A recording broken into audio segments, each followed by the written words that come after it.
Hello friends, welcome to EPG Pathshala. I am Dr. Sushil Dalal, Associate Professor, Pandit Nekiram Sharma Government College, Rohtak. Today we will discuss about the data management, its tabulation and frequency curves. In any exercise on data collection and analysis, after converting the socially meaningful concept into numerical form of data and collecting information about them either through census enumeration or through sample surveys, the next step is to put the mass of the collected data into a systematic and manageable form.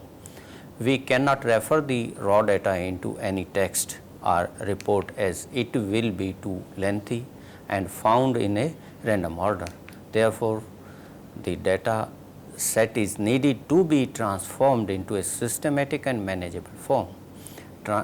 Tabulation of the raw data into concise form is therefore an important step in most of the statistical analysis.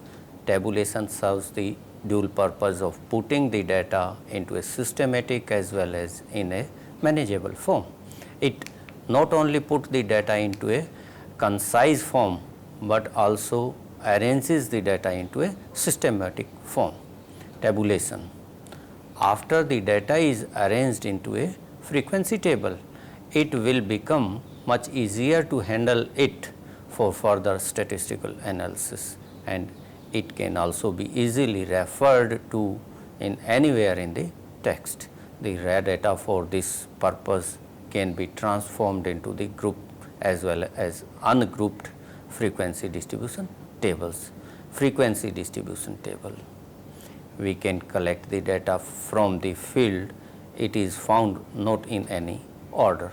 We cannot refer it, whereas in the text, as it does not carry any meaning in that form. Through tabulation, we can make it appear more meaningful and also handy to manage.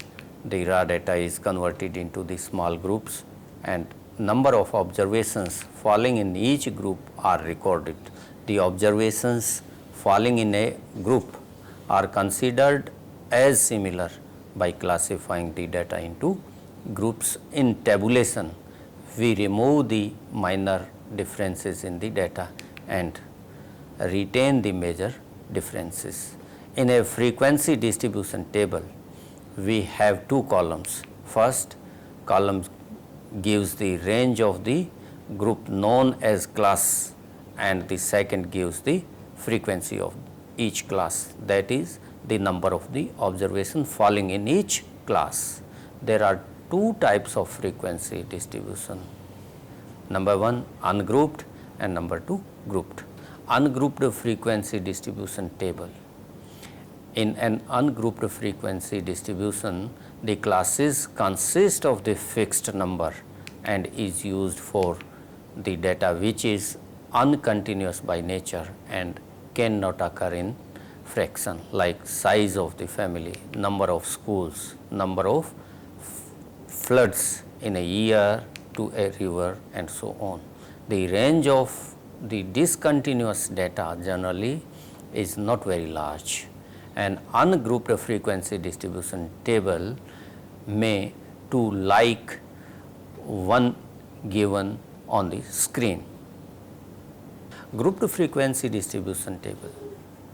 Most of the time we have to handle the data which is continuous by nature, like rainfall, agricultural production, income, and so on. Such data occur in fraction also. The range of the continuous data is also large.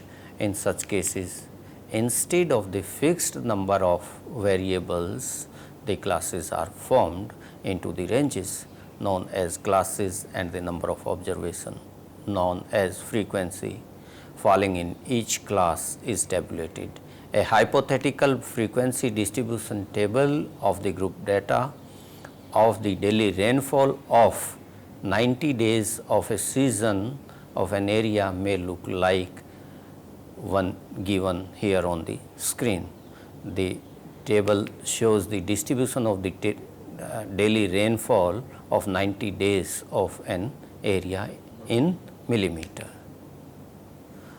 In the above frequency table, the values of the variable are tabulated for smaller group of values of the variables which are known as classes. Every class has two values known as class limits, lower class limit as well as the upper class limit. The differences between the upper limit and the lower limit of any class is known as class interval. In the present case, the first class has the lower limit as 20 millimeter and the upper limit is 30 millimeter, and the class interval is 10 millimeter. In the second class, the lower limit is 30 millimeter and the lower limit is 40 millimeter, and so on. All the class intervals of the above frequency distribution table are equal. We notice that the upper limit of every class becomes the lower limit of the next class. So, it should not be counted at the two places. The convention is that any value less than the upper limit should be included in the class itself. However, the values equal to the upper limit of the class should go to the next class where it is lower limit. So, in every class the lower limit is included in the class, but not the upper limit. In a grouped frequency distribution table, number of the classes and class intervals are very important and are related to each other. If our class intervals are large, the number of classes will be less. On the contrary, if the class intervals are small, the number of classes will increase. A good frequency distribution table maintains balance between the two. Very large number of classes will lose the advantage of the summarizing the data. Very small number of classes like 2, 3, 4 will result in significant loss of information. There are suggestions regarding the number of classes. One such suggestion traditionally refers to the books is that the number of classes of the frequency distribution table K should be determined by the formula K is equal to 1 plus 1.33 log n, which is hardly in practice. Even when it is found to have class interval, not in rounded form. The class intervals of multiple of 5 or 10 are preferred due to practical reason.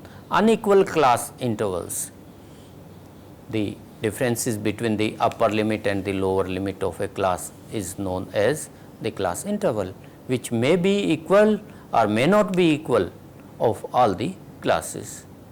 Class intervals are commonly of equal size.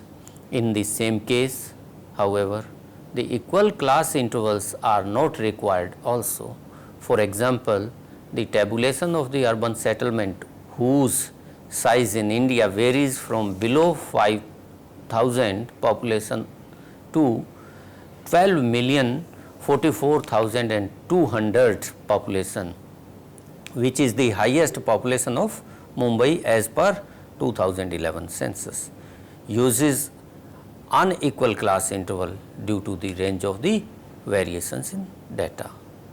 For a range of 1,24,37,000, if we use equal class intervals of 5,000 each, we require 1,24,37,000 divided by 5,000, that comes equal to 2,488 classes. This is cumbersome as the data itself. No simplification in handling and interpretation. On the other hand, if we take the 10 classes of class interval of 10 million population, we heavily lost the detail as per very first class from below 5,000 to 10 million. Will have 7,882 towns, out of which 7,935 towns in India in 2011 census, which comes more than 99%. This is a bad as having no information. In such cases where the range of data is too large, for example, the population of towns, income of individuals in a society, land holdings among the farmers, etc., we are forced to go for unequal class intervals in such a manner that the class intervals are smaller to begin with the smaller values and become larger and larger as we proceed to the higher value, indicating that smaller differences cannot be ignored at lower end, but some differences are not equally important as we move to higher values where only higher differences matter. Thus, Census of India classifies the towns in the form of unequal class intervals as given here in the table.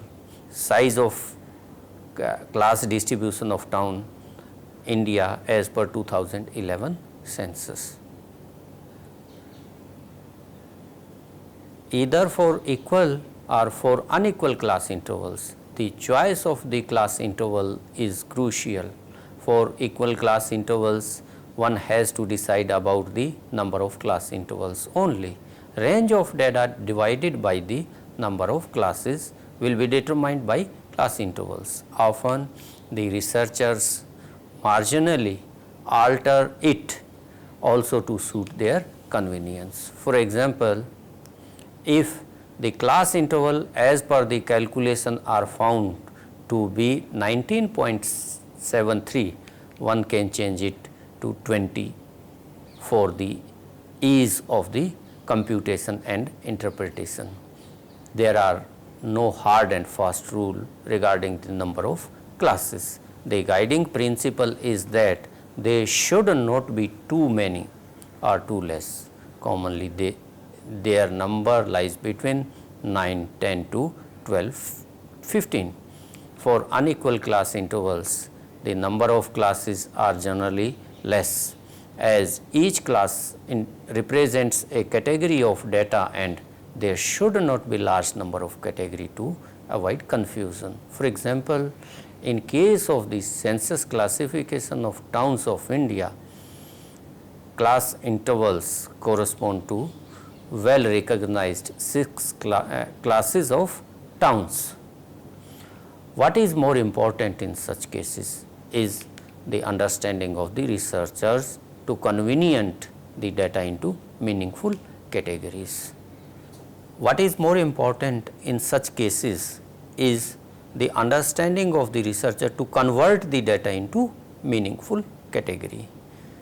Example shows the process of conversion of a small set of raw data into a frequency distribution table and its conversion into the histogram. It shows a hypothetical set of data of the production of wheat in 100 plots of equal size of 1 hectare, each in an area which is given in the table here. The table shows the production of wheat in quintal, 100 kilogram quintals per plot. As the range of the data is quite low, the maximum value is 23 and the minimum value is 16.9. The range is 23 minus 16.9, that is equal to 6.1. If we choose 10 classes, every classes would have an interval of 0.61 100 kilograms per hectare. 0.61 does not seems to be conveniently understood figure compared to 1 hectare, which is also close to it. Secondly, 10 classes appear to be quite large as the number of plots are only 100. Thus, a class interval of 1 is considered to be quite easier understood and will give 8 classes, which may be all right for the purpose of making a histogram. starting with the lower class limit of 16, in which the minimum value of 16.9 will lie. We form the classes as given the following frequency table given here. Frequency table: production of wheat in 100 kilograms in 100 plots of size of 1 hectare. Histogram: distribution of equal class intervals. The frequency distribution table arranges the data into some order form which help us in understanding the distributional property of the data in a manner in much better way than a raw data. For example, after transferring the data into a frequency distribution form, we can easily see as how many observations are found in the middle of the values and how many on either side of it. We can also see the inequalities in the distribution and other important socially important characteristics of the data. These characteristics become more visible if we plot the distribution of data on the histogram. A histogram is a collection of set of rectangles with bases equal to the class interval of each classes of the corresponding frequency distribution, and the height of the rectangle will equal to the corresponding frequency of each classes. Taking a wheat production data of 100 plots of size of 1 hectare each as given in above table, we prepared the histogram as shown in figure given here. The first rectangle has a base equal to 16 to 17. The second rectangle has the base equal to 17 to 18, and so on until the last rectangle whose base is equal to the class interval of last class of 23 to 24. The height of the first rectangle is equal to the frequency of the first class, that is 1. The height of the second rectangle is equal to the frequency of the second class, which is 8, and so on until the last class with height equal to 5. A histogram can also be converted into a frequency polygon by joining the middle point of the upper side of each bar. To show the pattern of the change as a gradual process, the polygon is converted into a smooth curve also, which is known as frequency distribution curve or only frequency curve. Such a frequency curve for the data on the production of wheat is also given along with the histogram. The distribution of unequal class interval in the above histogram, the height of the rectangles of a histogram are in proportion to the frequency of each class, as the class intervals of each class is unequal. Thus the area of each rectangle will also be in proportion to the number of the observations, that is the frequencies under each rectangle. Frequency density of each class in equal class interval distribution need not to be divided by the class intervals, since all of them are equal. However, if the class intervals are not equal, we have to take the height of each rectangle equal to the frequency of density of each class. Frequency density of a class is obtained by dividing the frequency by class interval. Consider the income distribution of 400 persons of a locality. Since there are large variations in their income, the distribution is given in an unequal intervals.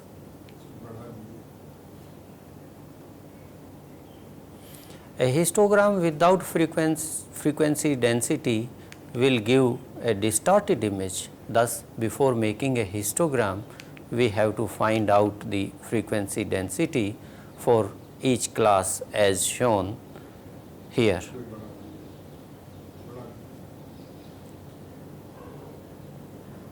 Now we can prepare a histogram considering the first class as 0 to 500 with a frequency equal to 200, as it is the lowest class of the interval 500. Its frequency are not divided. The class interval of rupees 500 is taken as standard unit. All the other classes are converted into the units of the standard unit. The second class also has an interval of rupees 500, so its equivalence is 1 only. The third class is interval is rupees 1000, which is twice as large as the standard class. The fourth class interval is rupees 3000, which is 6 times as high as the standard class, and the last class has the class interval of 5000, which is 10 times as high as the standard class. Column number 4 of the above table gives the class interval of each class in the units of the first class interval. Column number 5 of the table gives the frequency density of each class per class intervals of standard class interval of rupees 500. Now the histogram will correspond to the first class of 0 to 500 with 200 frequencies. The second class will correspond to the 500 to 1000. The third class will correspond to the two classes 1000 to 1500 and 1500 to 2000, which each having the frequency of 20. Fourth class will correspond to 6 classes of 2000 to 2.5 thousand, 2.5 thousand to 3000, 3000 to 3.5 thousand, 3.5 thousand to 4000, 4000 to 4.5 thousand, and 4.5 thousand to 5000, each with a frequency of 10. Lastly, the last class 5000 to 10,000 will correspond to 10 classes of interval 500, starting from 5000 to 5.5 thousand and ending with 9.5 thousand to 10,000. Each of these 10 classes are with frequency 5. A histogram of the above distribution of unequal class interval will be as given here. The frequency curves plays an important role in statistical analysis. It helps us in understanding the process through which it is generated. A usual process in which neither very high nor very low values are preferred will generate a symmetrical curve like average annual rainfall of an area over a period of time. Height of the children in given age group and agricultural productivity of the plots in an adjoining area and so on. A symmetrical curve is such that if it is folded from the middle, one half of it will overlap the other half. On the contrary, due to certain natural and social factors, the values in some distribution are not found symmetrical and will get a curve which is asymmetric or skewed. The values shows unequal in its distribution either on the higher side or on the lower side. Distribution of agricultural land holding, income distribution, and district wise proportion of the urban population and so on will show the curve elongated to the right hand side and are known as positive skewed. The proportion of the rural population to total population in different districts will give a curve elongated to the left hand side and are known as negatively skewed. Death rates by age in a population will give a U-shaped curve as mortality will be higher in beginning and at the end and will be lower in the middle edges. The shapes of the symmetric and skewed curve is given here. Comparison of frequency distributions. Any research inquiry begins with the observations of real world situation around us and comparing it under different geographical situations. After we collect the data from the real world and summarize it with the help of frequency tabulation, different type of graphs provide us only a preliminary understanding about its comparative position under different geographical conditions, as they are not very accurate. For an accurate and meaningful comparison, we need some numerical measures of distribution. There are several such meaningful measures of any distribution known as descriptive statistics. Some of the commonly used such measures are given here: the measures of central tendency, measures of dispersion, measures of skewness. First two measures, that is measures of central tendency and measures of dispersions, are very important parameters of any distribution, as they are used extensively in the theory of sampling, inferences, and in many other places also. Measures of skewness, however, are relatively less frequently used. Thank you very much.